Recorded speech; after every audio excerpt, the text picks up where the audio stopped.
بسم اللہ الرحمن الرحیم الحمد للہ والصلاة والسلام علی خاتم النبیین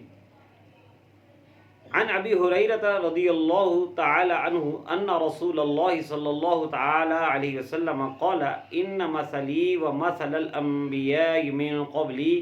كمثل رجل بنى بیتا فاحسنہ واجملہ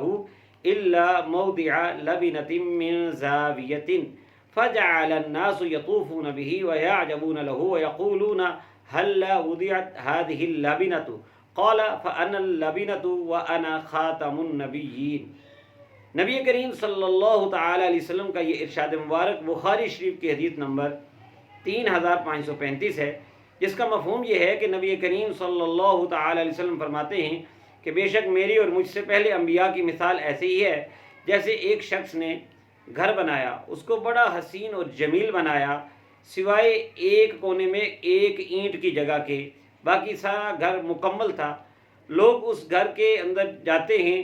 اور اس کے گرد چکر لگاتے ہیں اور اس کی خوبصورتی پر خوش ہوتے ہیں اور یہ بھی کہتے ہیں کہ کیوں نہ ہوتا کہ یہ اینٹ بھی لگا دی جاتی۔ نبی پاک صلی اللہ علیہ وسلم نے فرمایا وہ مقدس اینٹ میں ہوں اور میں ہی آخری نبی ہوں، یعنی قصر نبوت حضرت آدم علیہ السلام سے لے کر حضرت عیسیٰ علیہ السلام تک بڑے ہی حسین و جمیل انداز سے مکمل ہو گیا تھا۔ صرف ایک پاکیزہ اینٹ کی جگہ باقی تھی اور وہ ہمارے نبی ہیں۔ مطلب یہ ہے کہ اس کے بعد اب کسی نبی کے آنے کی کوئی گنجائش نہیں۔ اللہ تبارک و تعالی نے گلشن نبوت کو حضرت آدم علیہ السلام سے لے کر حضرت عیسیٰ علیہ السلام تک حسین پھولوں سے سجایا، ہر پھول کی رعنائی با کمال اور خوشبو بے مثال۔ لیکن جب باری آئی اللہ کے آخری رسول کی، سیدہ آمنہ رضی اللہ تعالی عنہا کے پاکیزہ پھول کی، تو آپ کا حسن اور آپ کی خوشبو تمام گلشن پر چھا گئی اور اب گلشن